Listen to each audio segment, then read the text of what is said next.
9 farm couples from throughout South Dakota are in Washington, D.C. this week lobbying for farm legislation. Among them is David Olson, a farmer from Hayes. Mr. Olson testified yesterday at a Senate agricultural hearing on general farm legislation. Mr. Olson, what did you tell the Senate committee yesterday? I told the Senate Agriculture Committee about the current transportation problems in South Dakota.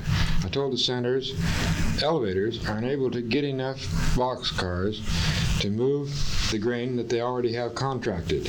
In my own case, even though the market price is higher than normal, I can't sell any wheat to my local elevator because they aren't buying, since they can't ship it out anyway. David Olson of Hayes. This is Allan Burke reporting from Washington, D.C. for the South Dakota Farmers Union.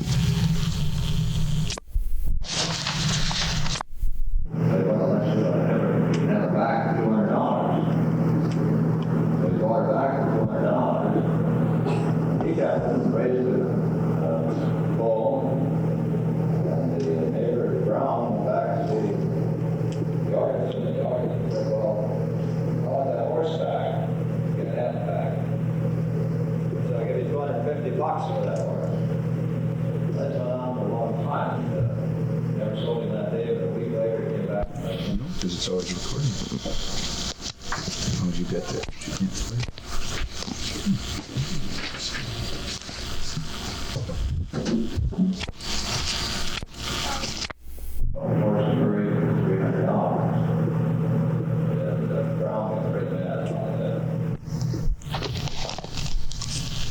Nine farm couples from throughout South Dakota are in Washington, D.C. this week lobbying for farm legislation. Bob Bubbers, a farmer from Morristown, testified Tuesday at a House Agriculture Committee hearing for the National Farmers Union. He called for reinstatement of the 2% R.E.A. loan program. I testified that the loss of the 2%. You're going to be taxed the same way?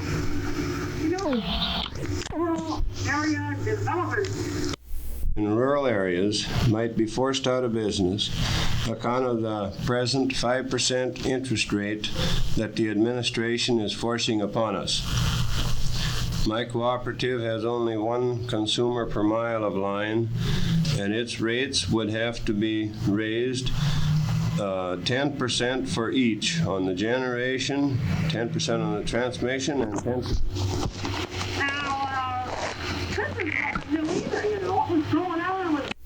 Increase in their electric rates.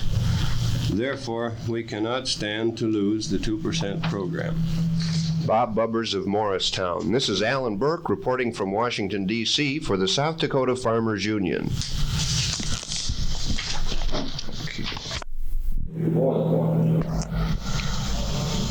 Russell Ganford of Clear Lake is among 9 South Dakota farm couples in Washington, D.C. this week, lobbying for farm legislation.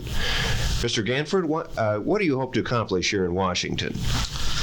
Well, we're taking in some of the hearings and on this farm legislation of this R.E.A. program and R.E.A. loans, and we're listening to how some of the representatives and comments that are being made here.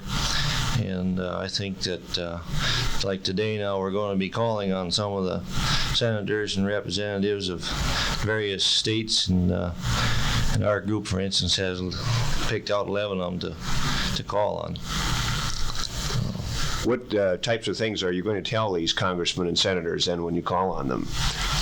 Well, we're interested in to see how they feel about this 2% loan to the R.E.A. and also personally I would like to see what they're going to do about this here boxcar shortage that we have of moving our stored grain, and also if this loan is going to continue after this grain is called in and that we can't move it, if we still get paid for on the farm storage or if it's terminated completely. Thank you very much. Mr. Russell Ganford from Clear Lake, South Dakota. This is Allan Burke reporting from Washington, D.C. for the South Dakota Farmers Union. The Great Depression of the 30s and World War II, with the impact of the technological advancement in the area of equipment and machinery, we haven't needed the tremendous manpower that we needed once in the area of agriculture and timbering and mining. And so we implemented automation, if you please, on the farmer. And we said we don't need all this help. We got the combines now. There's on the thrashing crew right. We made some advancements. And since the mid-30s, for the most part, the industry of agriculture has not experienced a failure. Not experienced a total failure since the 30s. You can say that we're moving into the third decade, whereas an industry, Mother Earth and nature has been reasonably good to the industry. We haven't suffered a major disaster and a total failure. Now there's been spots. Texas this year suffering. I think we'll get some of Texas up here today. But in spite of that rather long tenure of good production, more production, and fewer people and fewer man hours going into it, less people make less income today than they ever did in the history of the industry of agriculture. That's paradoxical. How do you account for it? Today, less than 5% of the people till the land. But all the people in this United States, more than 200 million, live off of the land and off of the fruits of the labors of less than 5%. Now there have been shifts in the political structure. We've lost our, what we call the farm bloc that we enjoyed for so many years. Ben commented on something that's significant that happened on the House side when we were trying to pass the bill this past week. Rather proud of it. Represents a lot of midnight after work that I put into it. I'm very pleased that we got that bill passed. You'll find that I did not vote then on that issue of reducing the payments from $55,000 down to $20,000. I was out conversing with some R.E.A. people when that vote came to the floor. Mr. Convey had just taken the floor and made his motion and had not debated it yet when I left the floor. Walked out and got to a vote rather quickly. And they voted rather quickly to limit those payments to $20,000 and remove it down to $55,000. I'll tell you the background. We knew that was coming. We didn't intend to make a debate out of it. We didn't want to argue about it. You know that I'm not opposed to it. I don't think that these people should receive anything for doing nothing, whether it's $20,000 or $55,000. What the problem is in agriculture is we can't get a fair price for what we do and what we do sell. We did get that amendment carried. We didn't want to argue about it because we had a cake of dynamite we were trying to get through that house. We had a situation that we had worked for a long time on. I was particularly trying to push through soil conservation, preserve that, kill the Royce Amendment, get the moratoriums off, and I don't know what happened to my good friend, real good Congressman Royce from Wisconsin, to come up with the idea, notion of a moratorium on the funds for soil conservation at a time when the president has exercised moratorium rights for the what he calls budgetary reserve, which is impounding and freezing funds to the tune of $12.4 billion for domestic programs. We certainly don't need one of our congressmen on our side suggesting a moratorium on soil conservation funds for a year. So we killed that amendment, and we wanted to get through an increase on the loans for the R.E.As. And every one of you, I presume, knows something about R.E.As and what the problem is out here. And I've got some brochures out here that I want Arthur to hand out to you, which is a copy of a statement that I made on the floor in the debate. When I was so dumb that I didn't even really know who I was debating with, this freshman congressman took on Congressman Michael, who has always fought the R.E.As and always got the appropriations, a member of the appropriations committee. I didn't even know who he was at the time. He come out the other side over there and come up the floor and start taking after the R.E.As. And I said, wait a minute, the gentleman kindly yield for some questions. And I found myself all alone on the floor carrying on the debate with him. There's a little bit of this report in there, but I'm not going to tell you about the debate, except that I got him to admit that the R.E.As were essentially in need of funds, that they could not, the remaining few consumers on the miles and miles of lines of rural electric people, systems, couldn't absorb any more increases in their costs of electricity because they have already absorbed in South Dakota. I find this significant. It's in that statement. I want to make the point. You're paying now $500,000 or $500,000 more than you had ought to be paying for R.E.A. bill in South Dakota for the time. The R.E.A. people hear that, they say, "No, we better explain it, because we can't lower our rates anymore." You're paying it for this reason. That because of national farm programs and because of the national trend of economic policies during the past 3 decades, while you're having all of these good times in rainfall and never having experienced a total disaster in your industry, we've had the abandonment of farms going on, people leaving you, and that cost you to construct lines out of that abandoned farm all over South Dakota, $11 million in the original cost of the construction of the R.E.A. program, and when it is abandoned and the service is abandoned, naturally you have to pay the debt service obligations on your mortgages, and the remaining of you have to maintain that, and it costs you $500,000 a year to maintain the debt service on the original mortgages to build lines to abandoned farms. And when I attacked the Appropriations Committee on that, Mr. Michael, who has always been the foe of the R.E.A.s, he backwatered and wound up saying, I guess maybe the R.E.A.s are entitled to more money. What did we get? We got $216 million more for the R.E.A.s this year, over the highest that they've ever gotten in any one year for the loan program, 2% 35-year loans. And for goodness sakes, rural America needed it. It needed it because, like I said, you've absorbed the loss of these services, outlets on your miles and miles of lines, abandoned lines, at a time when you had no control over the national trend of inflation that counted you on the other side, where it cost your board of directors and your management twice the price for trucks, twice the price for transformers, twice the price for poles and wires and construction, and trying to maintain the systems of rural people. And so the consequence is that you've had to absorb more than $500,000 or $500,000 in your R.E.A. bills to pay the debt service on the original market. And with that kind of an argument, and others, we survived this bill. And that's why we didn't want to get drugged off on side issues debating the limitations on payments and such as that. Another thing we had to try to preserve was our soil conservation service and try to get funding for that. And we wound up getting $43 million more funds for that. Now, how do you get these things done in the Congress? There are people in this room that well know. Ben Ratcliffe knows. This gentleman sitting over here is a legislator knows. You don't get it by seeking headlines. You get down there and go to work.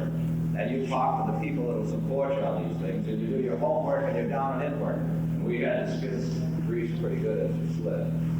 We got $1 billion more than we expected on that appropriation bill. Went through the Congress this week. Now, it doesn't mean that you're going to get 10 cents more for hogs. That's the sad part of it. It's another story. It's not going to raise wheat. It's not going to raise your income. But it was important to preserve this one. This is the thing that's being decided. Unfortunately, very sad I am. We did South Dakota got written out entirely over on the interior side.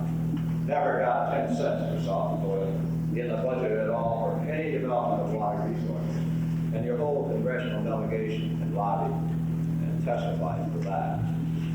I have said recently, and I've said in press releases and news releases, that it doesn't make sense to me to have an administration in Washington that impounds funds for our domestic programs, including the development of our natural resources and water resources in South Dakota, at a time that administration doesn't impound 1 cent from foreign assistance programs that are going ahead at fully funded speed. What are we doing? Building dikes in Georgia, the deserts of Georgia. Building dikes over the desert of Georgia to control the raging waters where it doesn't ever rain. Money is going right out. Your tax dollars are going out. We get them impounded at home for the development of our own natural resources, our water resources here in South Dakota. We've seen it on highways. There's a highway in Peru that the State Department hoodwinked the Department of Agriculture in, financing the thing over in Peru. It's supposed to be a farm, a market road in Peru. They built this big highway out, and it's known as the road that leads to nowhere. It stops at a mountain side. Doesn't go anywhere. Nobody travels. While we impound highway funds here at home, stop the highway construction on the Brookings Bridge over Biden. Impounding these funds, $12.4 billion. Well, this is the problem we've got. Now, we've got greater problems than this. We've got problems where the telegraph service. The United States is attached telegraph service. You can't send a telegram out of Washington. I couldn't send you greetings here today from my Washington office. We've got problems with the railroads, as you well know. While your markets go down, railroad rates go up 15% this year. Since this year. Went up. And they can't make it. You know what their attitude is? I'll tell you about Lockheed. They want a loan. They're sassy about it. They say we don't care if we operate or not. If the government won't help us, we don't care whether you've got railroad service out there or not. We don't care. And I wouldn't object if it was just one private industry that's in trouble. The airlines are in trouble. I can tell you, Oldie Dean was in Lockheed this week. Oldie Dean, Rapid City, director of the Frontier Airlines. And if we don't subsidize Frontier Airlines, Rapid City's going to lose the service. Can't make it. Airline after airline, private industries in trouble.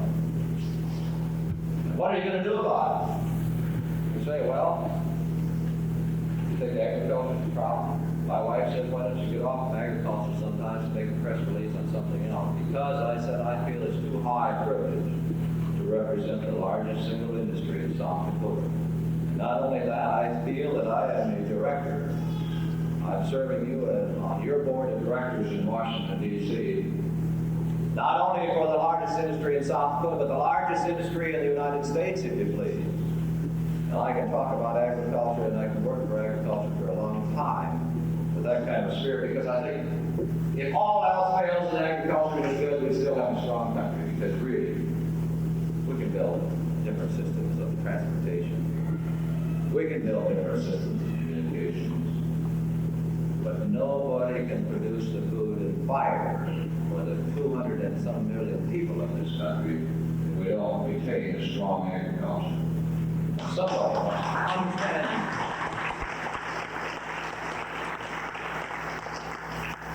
I simply have used these private ventures as illustrations to say, these people say to us in a sassy way, well, if you don't give us help, we won't give you service.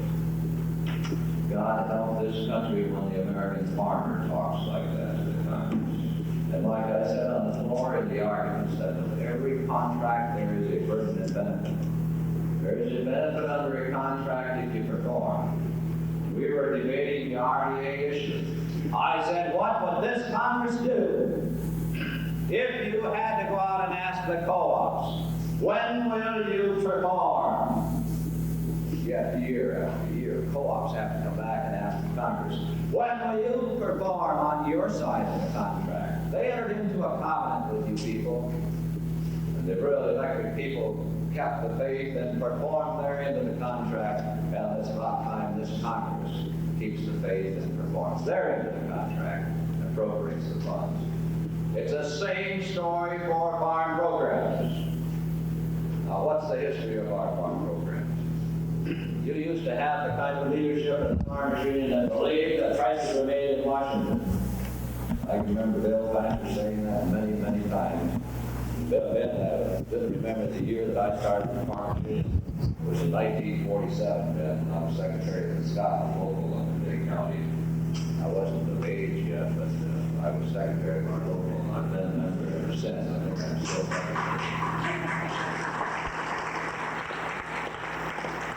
I heard somebody once say, I think it was Paul Upsall, the state president, that the Democrats got all turned up about going after all of these things. He said, well, the last one of the political parties is trying to get something from Farmers Union has always been for. Maybe that's the Democrats' position. But we ought to get together and use this strength to get, first of all, prices so that we can overcome the deficiency of income to our people.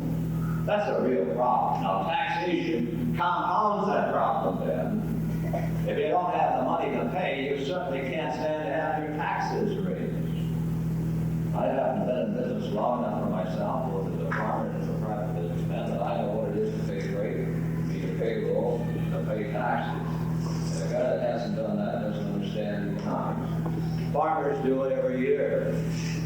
You have to do it. Now, how are you going to equalize this thing? I'm not going to present my argument down there yet.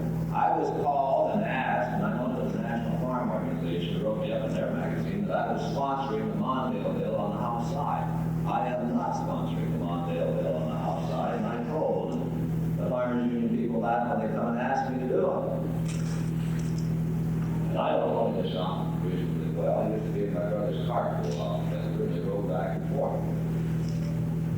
And I suggested they get Bob Burke to introduce it on the House side. Bob is from Mondale State, and so he did. Now he's looking for people to co-sponsor it. I would like to see the Mondale bill passed, but I know it will never pass, and neither will the Sys bill pass.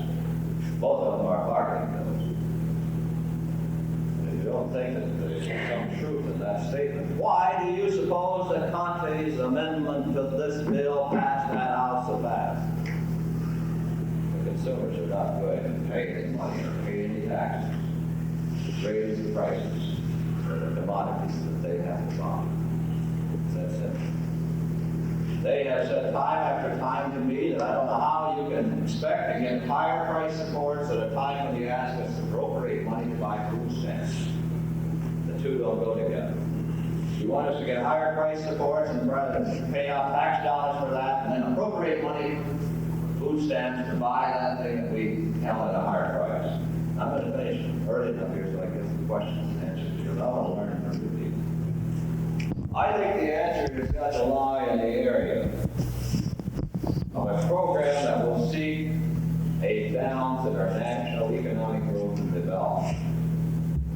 I might say in this respect that I voted against this week. I voted against the guaranteed annual income President Nixon proposed. It carried the House.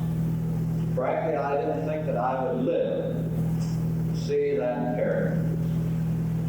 Carry the House. I don't know what the Senate will do with it. If it is going to be law, I hope they can erase it. If they do not raise it, we will perpetuate poverty in the pockets where it is forever. Who in the world with a family of four can live on $2,400? And who in the world that is a farmer and a working man can afford to pay that? Your payroll tax and withholding will go up 56% in less than 4 years in order to fund that program. And we rented out, as an example, a man earning the minimum wage of $1.60 for working 40 hours a week.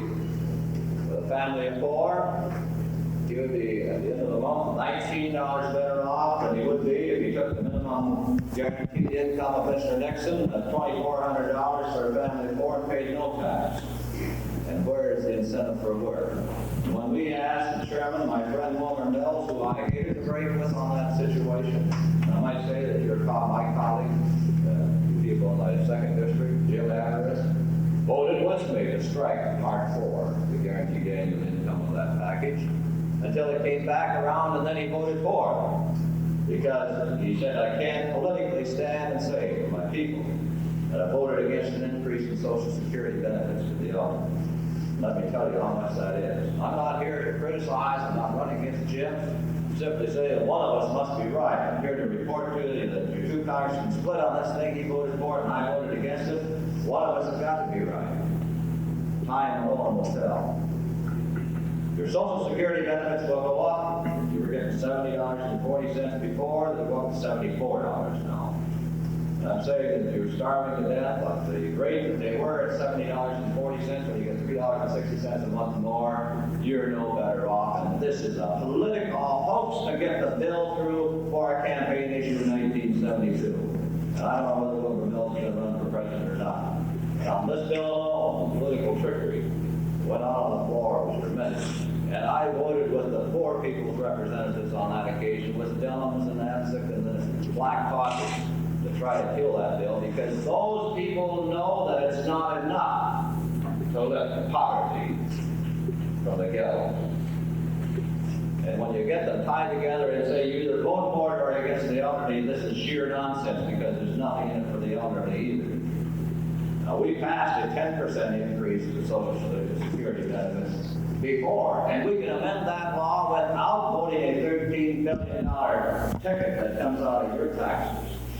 I said, as far as South Dakota is concerned on that bill, as far as South Dakota is concerned, we can't win because the lion's share of the $13 billion that it'll take to fund it will go to 3 states.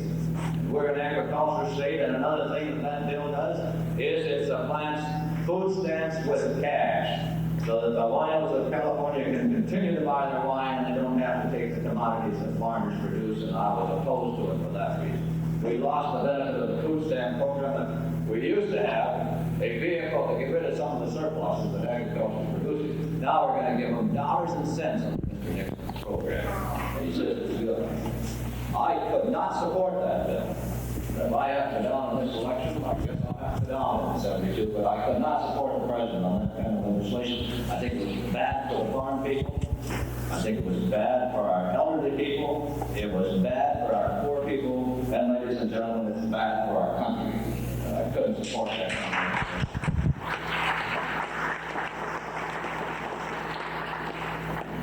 Now the problems today are this. I'm going to put it very simply and wind this thing up because it's hot in here, but I wouldn't appreciate any questions or answers that you might be able to give me. If you would look at our total economy, and you look at all the major segments of our economy, industry, labor, agriculture, and if you could imagine that they should all be 3 feet high. Today, as far as the dollar exchange and dollar income is concerned, agriculture is only 2 feet high. As far as dollar exchange is concerned, you're getting 1/3 less than parity. And there's no scale to measure these other people on. We've been investigating it, we've been doing research on it, we're talking to lawyers and economists on it every day. We put in 18 to 20 hours in our office, and our staff works. Carmen Sears is one of the best research people that's probably ever been produced in South Dakota. Many of you might know Harlan, used to be with East River Electric. Digs this stuff out. There's no way to measure it, we're getting 1/3 less. Now what happens? As you can see, bar graphs up here on this scale, and if all the major segments were 3 feet high, agriculture only 2 feet high compared to that. What happens? When that happens, the exodus out of agriculture, just like Life magazine told about the story by all the rest of them. So there's going to be more of them. When a farmer goes broke, he doesn't go to town and start a factory, does he? When a farmer goes broke, he goes out and looks for a job. And this has been going on for the most part the past 3 decades, following the 30s and the 30s. He goes into the labor market. At a time when the labor market has been confronted with the same things that you've been confronted with. Automation takes labor on one side, a depressed segment of our economy on the other side. The labor's moving out. You come over in here and you hit the labor market. Now, I want to tell you that the labor people in South Dakota, I can't speak for Detroit, Chicago, and elsewhere. I've become pretty well acquainted with labor people in South Dakota, and I want to ask you people to understand what I'm saying. They are farm people and the children of farm people who went broke on the land. And it's about time that farmers and laborers quit arguing and bickering and fighting with each other if they're going to get the kind of legislation essential to stabilize the economy of America. But the grand old party has for years driven the wedge between you and said that your costs are caused from labor. And they tell labor people your food costs are caused by farmers. The Secretary of Agriculture, if you can believe me, said that inflation can be controlled best by lowering the price of farmers. Farmers is causing inflation. My God, man, right? I say that once in a while. I say that in order to equalize this thing, you've got to try to get this other bar graph up equal to the other one. Now, you can't make everybody equal like Mr. Nixon says under his guaranteed annual income. It's going to make anybody equal. It's going to make everybody poor. What we're going to try to do is get that other bar up so it's equal and there's not that shift out of your area into the other one. The only way you can do it is by adopting what I have proposed as a base plan for agriculture. I'm not going to bore you with the thing, but it simply provides for 100% of parity on the first 15,000 of the gross combined annual sales of each farm family.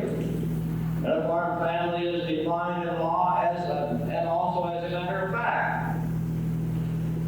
Now, I know the Farmers Union jargon. I simply took it and turned it around. You talked about the family-sized farm for so many years, and I never could identify it, nor define it. But I can define a farm family. It's different than what Mr. Nixon thinks a family is, the family assistance program he's got. You know, under his program, they don't have to be married. All you got to do is have a man in the house, and he qualifies for it. 5 pages long. And we asked Wilbur Mills in the debate. Does he have to be married? Nothing here said he has to be married.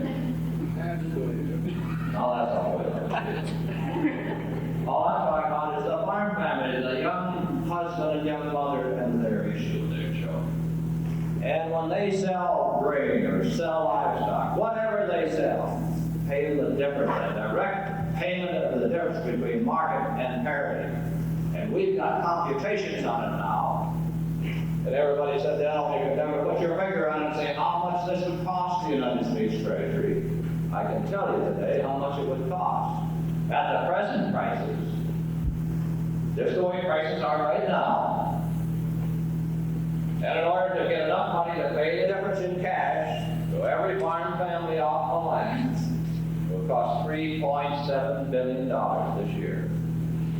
You say that's a lot of money? I say sheer nonsense. We just approved in the House, and I didn't vote for it. $13 billion to solve the problems of America. It'll only complicate them and embitter and divide our people. And for $3.7 billion, we could get that bar graph equal to factories and labor and all other major segments of our industry, automobile industry, get you up to 100% parity. And then there's no incentive for corporations to get into farming under that basis. You see, it kind of takes care of that problem, too. What corporation is going to go out here and try to get farming for $15,000? There's nothing in there that says you can't produce more, or that you have to produce that much. I simply say that the past programs haven't worked for this reason. I have to say the statistics, but I don't want to hot day statistics. Boy, 55% of the farmers in the United States produce